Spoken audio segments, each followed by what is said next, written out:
Okay, Shira Malos. Esa ena yala hari mayayin yavi Ezri. Wherever my help come, Ezim yimadinoi oisei shamayim v'oretz. Al yitein amitag lecha yonam shimrecha. Hinei leyonim v'layishon Hashem Yisrael. The God of Israel neither sleeps nor slumbers. Dinoi shimrecha dinoi tzilcha jaji minecha. Yoimam Hashemesh leyakeka v'yorech b'loyla. Adonai yishmorecha mekol roi yishmeres nafshecha. Hashem will guard you from all evil. Adonai yishmor tzeitzcha v'yacha me'ata v'yad olam. So friends, today, as you all read, is a big day. In fact, the Talmud says, it's one of two biggest days of the Jewish calendar. The Talmud says there were no other greater holidays for the Jewish people than this day, the 15th of Av. And the other day is Yom Kippur. They are the greatest Yomim Tovim, that's plural for Yom Tov, of the Jewish calendar. Sadly, the 15th of Av is little known, which is today. And perhaps even sadder, that Yom Kippur is not appreciated for the Yom Tov, the day of celebration that it really is. For many of us, it's a day of dread. First of all, it's a fast day. Who looks forward to fasting? Secondly, as we all know, our fate is sealed on Yom Kippur. There are two ledgers before God, Rosh Hashanah and Yom Kippur, the book of life, and God forbid, the other book. And as you all know, Rosh Hashanah, it's written, Yom Kippur, it's sealed. So who wouldn't be in dread of such a day? A day of celebration? Hardly. And yet it is. So sadly, Yom Kippur is little understood. Perhaps even sadder than the fact that the 15th of Av is not even known.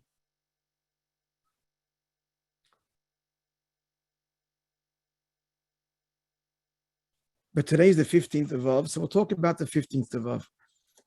There's a long history to this day, which we spoke about last year, and I shan't repeat now. And if you'd like, after our meeting, before candlelighting, actually probably the mosaic which you received today, and if you don't receive it, let me know. This is probably the list of the many things that occurred on this day, and if it isn't, then you can find it easily by typing in the 15th of Av, Chabad.org, and you'll get the list right there. So do that after we've completed our meeting. The day is celebrated, this day, on Yom Kippur. It's the day of the great soul meet. This was the day, as I wrote to you, the young maidens that go out in borrowed white clothing to the vineyards of Jerusalem. And the young men would go out hopeful and expectful of finding their soulmate.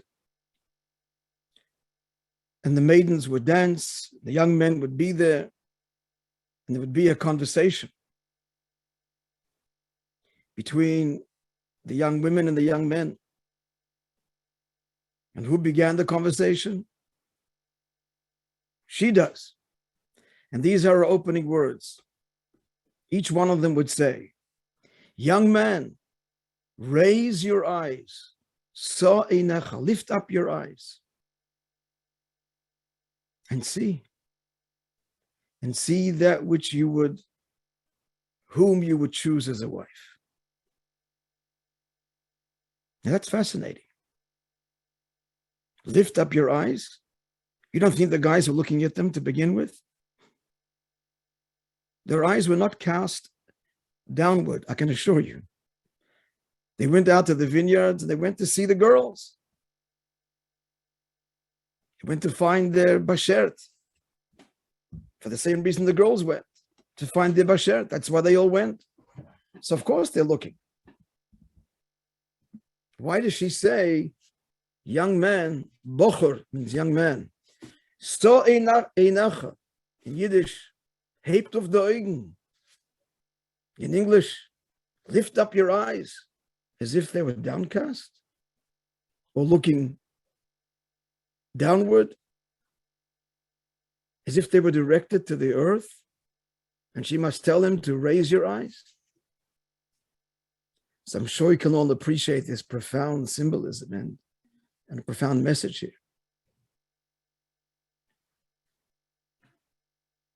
And amongst the many layers of message is the following. She is telling him,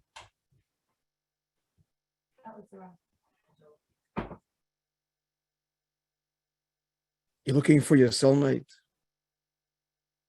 You want to get married. You have to raise your eyes, my friend. You've got to look beyond the surface. You've got to raise your eyes and recognize that marriage is a soul connection. It's sacred. And it started before birth. And it's much more than meets the physical eye. Raise your eyes. Yes, look towards the heavens. Because that's where marriages are made.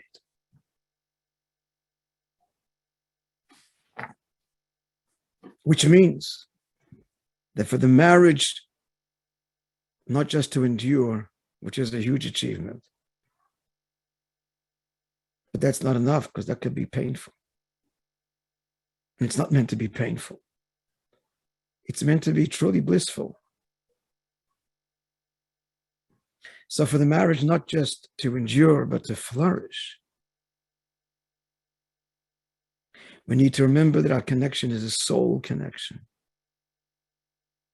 And therefore, what's going to fuel this marriage and inspire it and keep us together as one, it's going to be the things we share that are soulful, not just the physical stuff, places we go, vacations and jobs and dinners and even not just physical intimacy itself. Because if that's devoid of the soul, it's empty. But if it's soulful, if our encounters are a meeting of souls, first and foremost, and then of bodies, that's a marriage. That's a marriage not just made in heaven, but heaven on earth. That's one of the reasons, dear friends, that the bride is veiled. And he veils her just before the chuppah. There are many reasons for that. One reason, for example, is the bride is veiled just after the ksubah was signed. What's the ksubah or the ketubah? The ketubah is the marriage contract. The ketubah is, first and foremost, financial security for the wife. That a man not hastily divorce his wife, knowing that there is a hefty price to pay. So the ksubah is an amount of money that's paid to the wife in case of death or divorce. In the Sephardic world, that's a real number that's negotiated before the wedding between the families, based on wealth and so on. It's a real figure. But much more than that, the ketubah is an expression of their spiritual contract. But before I get to that, the simple reason for the veiling of the bride, in the ketubah, he promised it's her security. It's her security, his obligation to her. So in the ketubah, in addition to, in the case of death or divorce, she's guaranteed an amount or percentage of the estate before any other creditor. In addition to that, the ketubah outlines his obligations to her during their marriage, during their life, to live as husband and wife, to provide clothing, and so on. Therefore, as soon as the ketubah is signed by the witnesses, he wants to show his eagerness to come good, to honor the obligations he undertook when the ketubah was signed in his presence. So what does he do? He symbolically clothes her. That's one of the simple meanings of veiling the bride. It's symbolically showing, demonstrating his eagerness to provide. That's number one. And so the veil is like providing clothing. Of course, it's very symbolic. But that's the first reason. I'll share with you two more, and the one that is germane to our discussion now. The other reason is he's saying that their connection is more than meets the physical eye. She's covered. And friends, the veil is supposed to be opaque, that you do not see her face. That's how it should be. And that's the point. That their connection is a soul connection, more than the physical eye can see, more than the physical face and the physical features in the body. Of course, it's that too, but it starts at a much deeper place. And so he veils her. And I might add, he's also saying, we don't mean remain young and beautiful forever. Neither of us do. But this commitment is. The face will change. We get older, thank God, hopefully. But the commitment not only remains, but ever deepens. So marriage is not a union of two people, it's a reunion. Two halves of one soul in heaven, born into different bodies and genders and families. God brings them together to be whole again. He covers her physical face to express this deep soul connection. That's the foundation and essence of their bond and unity. And the third reason, the Torah tells us, my dear friends, that when Moses came down from Mount Sinai, and Mount Sinai was the marriage between God and the Jewish people. His face was shining and radiant with such brilliance and such holiness that the people couldn't gaze upon him. And yes, he had to be masked. Moses wore a veil after the giving of the Torah, except when he spoke to the people. The Kala, the bride, on the day of her wedding, the divine presence radiates through her eyes. The Shekhinah, like Moses. And we are not worthy of gazing upon such pristine holiness. And that's a third reason that her face is veiled.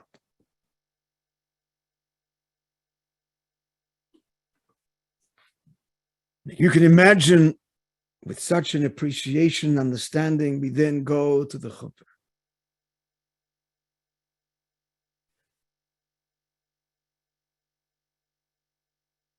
Elevated, inspired by this incredible, brief but intense encounter that happened moments ago. And what makes it all the more intense is that bride and groom have not seen each other or spoken to each other for a week before the wedding. Such beauty. Such beauty is our Torah. So that when their eyes lock, then, before he veils her, it's a meeting and a union of eyes, of soul and body that defies description.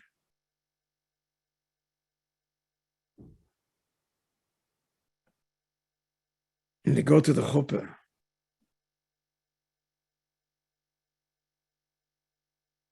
Bride and groom know that those few moments under the chuppah, the gates of heaven are open.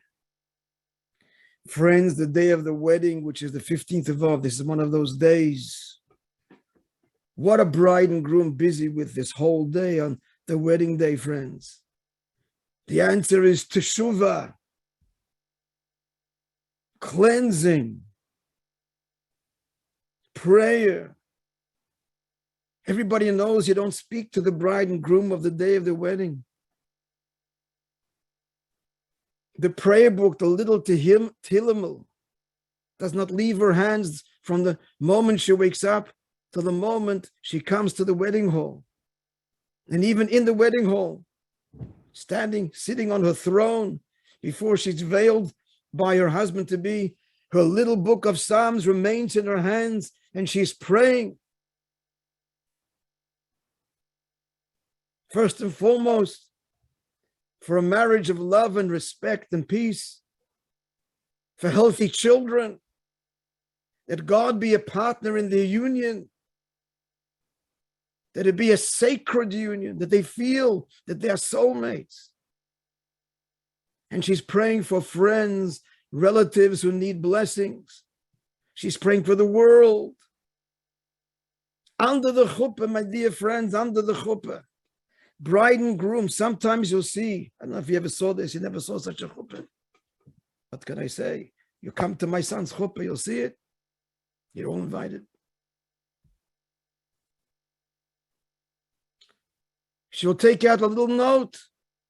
Or he'll take out a little piece of paper under the chuppah because it has a name. The name of someone who maybe needs a blessing for health or not blessed with children yet. Older, younger. Someone needs a blessing for livelihood. Can you imagine this? That the highlight, the moment of their lives, they're praying for another. That is holiness. That's a foundation of a Jewish marriage. That's a foundation of a Jewish home. Under the chuppah, you're praying for another.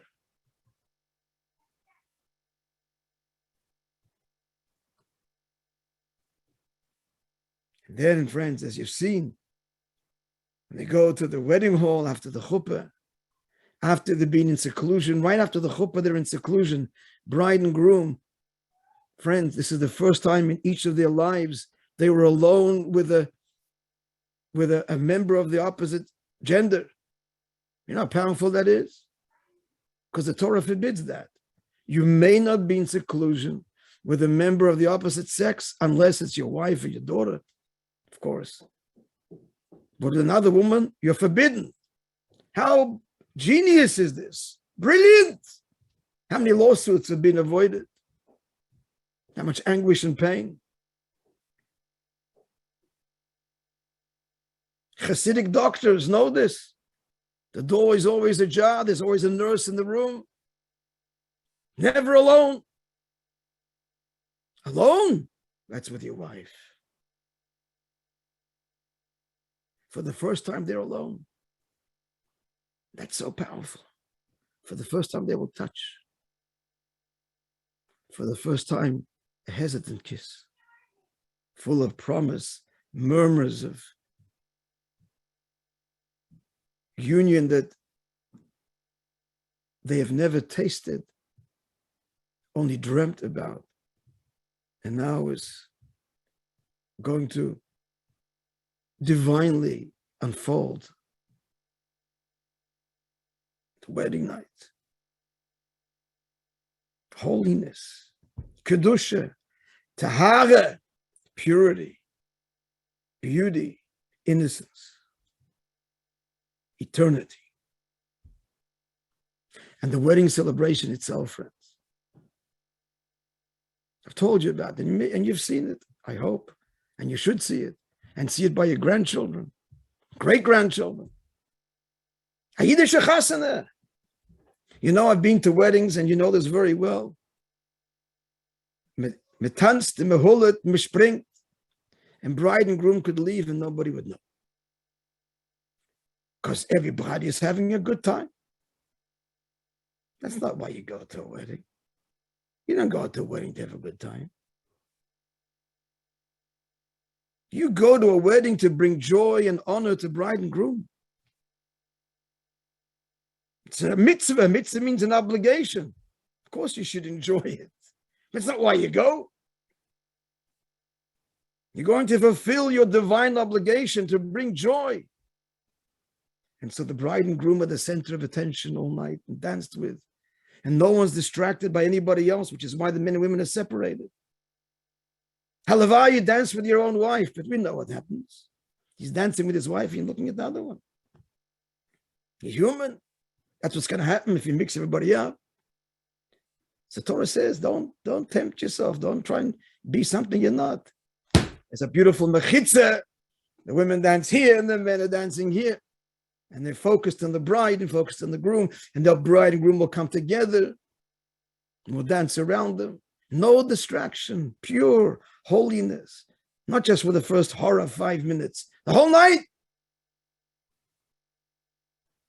Everybody's vying to dance. In the men's side, a good groom, a good chassan, makes sure he dances with everybody for a moment. And the kala, she works hard, the kala, the bride, more than him. She's dancing with her mother and her future mother-in-law and the sisters and the sister-in-law. They all dance in the center as everybody's dancing around. And she's dancing with good friends. It's a mark of the personality. Does she forget anybody? She's looking out to dance. Makes sure everybody feels included. I mean, they're coming for her, but she's the one that's embracing them. It's such a beautiful thing to see. It's such a selfless, beautiful, holy, joyous, abandoned celebration. Samachai. And I wish this for you, of course, with all my heart. Grandchildren, children. A Yiddish chassan.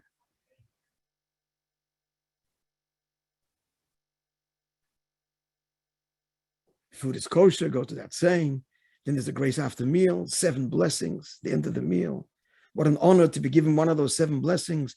We're blessing bride and groom.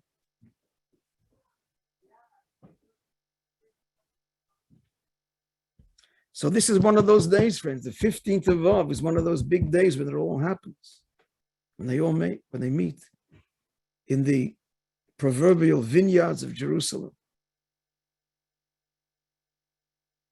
It's all very symbolic. Not every girl and every young man came to Jerusalem. They're all over the country. But it's the symbol. Vineyard means wine, of course. What's wine? The wine goes in, the secrets come out. Marriage is a mystical, deep, deep bond. What's Jerusalem? It's a place in the Middle East. That's all it is. That people are killing each other over. What? Faven, favos. You know what Jerusalem is? Yerushalayim. Yerushalayim means perfect vision. Yira Shalem. Another translation is perfect awe. Awesome. God's revealed there. There's clarity. Jerusalem symbolizes you know what's right. You're in awe of what's right, in awe of God. And you see this clarity. That's where they meet. In the vineyards of Yerushalayim.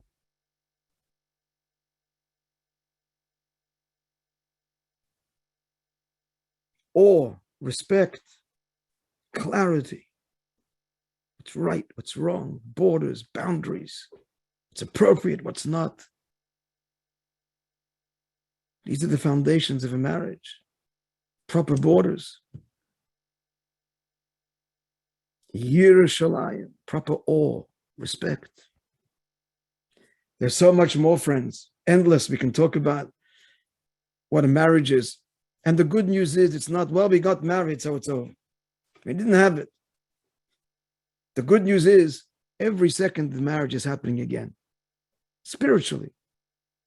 Spiritually, we have the power to renew every moment, our bond, and deepen it and bring this appreciation. It's never, ever, ever too late. Chas v'sholom, God forbid.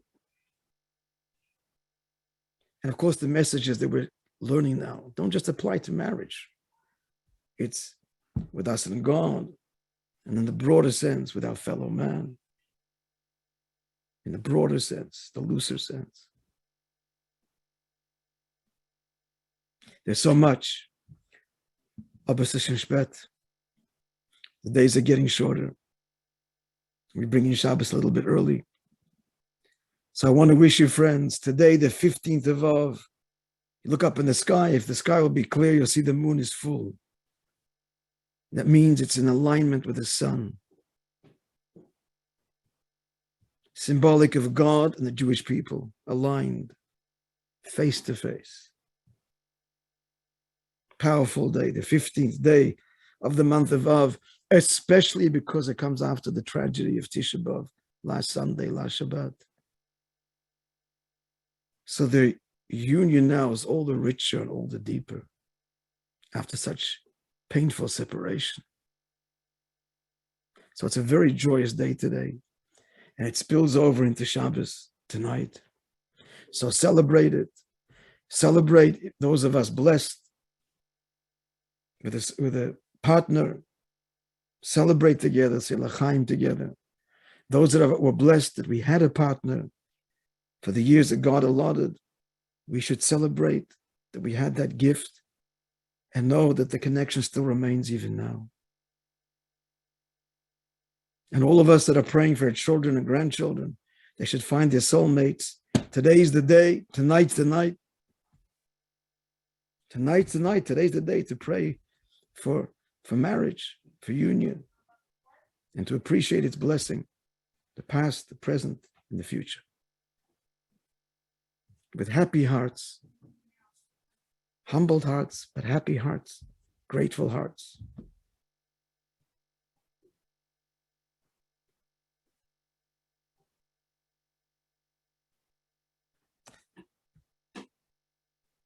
I want to sit longer and talk to you, but still got phone calls to make, and Shabbos is coming soon. We'll have to be in shul. So good Shabbos, everybody.